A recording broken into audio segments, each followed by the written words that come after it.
Pernah kepikiran nggak sih gimana caranya aplikasi favorit kamu itu bisa jalan? Nah, hari ini kita bakal bongkar rahasia di baliknya dan nunjukin gimana kamu bisa mulai petualangan coding kamu sendiri, bahkan kalau kamu benar-benar baru mulai dari nol.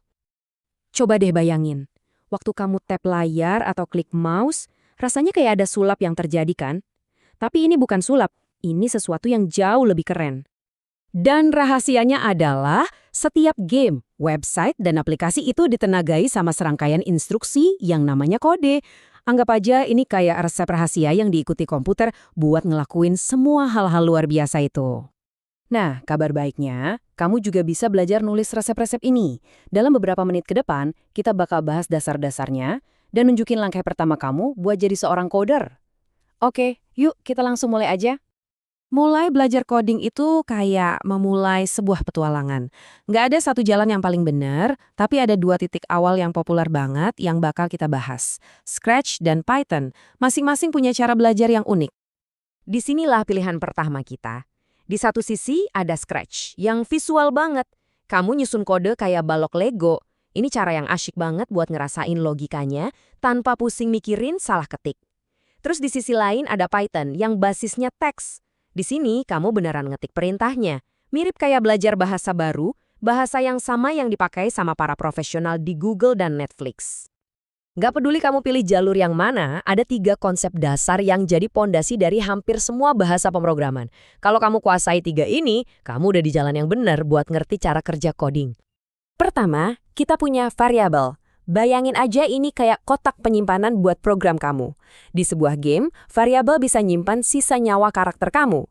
Di aplikasi media sosial, variabel bisa ngingat berapa banyak likes yang didapat foto kamu. Kalau di Scratch, prosesnya visual banget. Kamu tinggal klik satu tombol, kasih nama variabelnya, dan boom!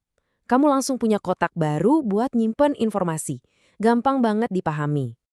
Sedangkan di Python, kamu cukup ketik nama variabel, tanda sama dengan, terus nilainya. Lihat kan, konsepnya sama persis. Usia itu kotaknya, dan 42 itu isinya. Cuma caranya aja yang beda. Selanjutnya ada loop, dan ini nih salah satu kekuatan super dari komputer. Ngelakuin sesuatu berulang kali tanpa pernah bosen. Loop itu cara kita manfaatin kekuatan itu. Mau bikin karakter loncat 100 kali, nggak perlu tulis kodenya 100 kali. Cukup masukin ke dalam satu loop. Scratch bikin ini jadi jelas banget dengan blok yang bentuknya kayak penjepit ini. Kode apapun yang kamu taruh di dalamnya bakal diulang sesuai perintahmu.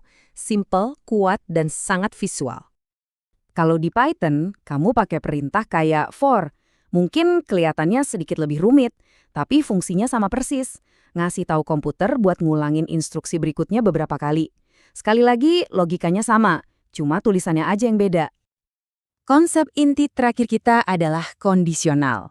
Inilah cara sebuah program membuat keputusan.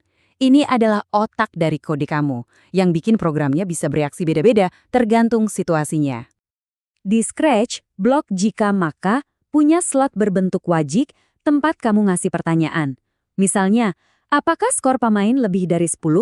Kalau jawabannya iya, maka kode di dalamnya, misalnya nampilin pesan kamu menang, bakal dijalanin.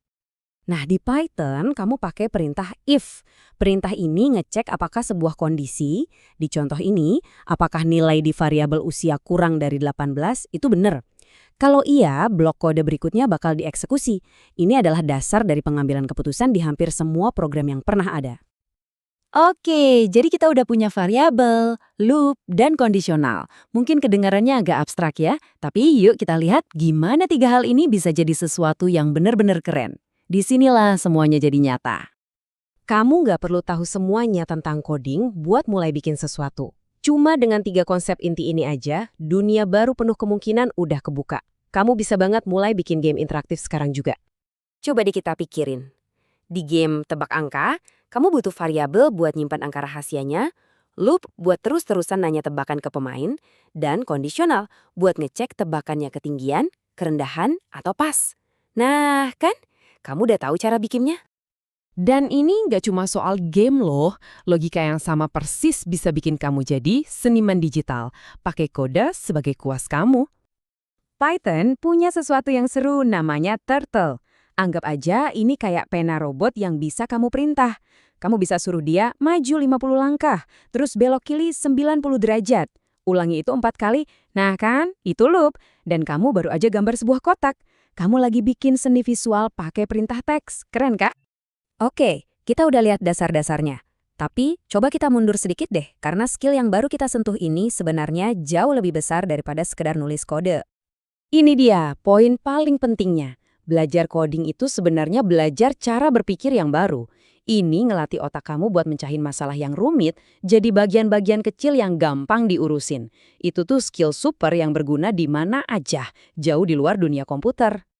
Jadi, waktu kamu memulai perjalanan ini, jangan cuma mikir, aplikasi apa ya yang bakal gua buat? Coba tanyain ke diri sendiri, masalah apa yang pengen aku selesaikan? Karena dengan alat-alat sederhana tadi, kamu udah punya kekuatan buat mulai ngebangun solusinya. Pertanyaannya sekarang adalah, masalah apa yang bakal kamu selesaikan pertama kali?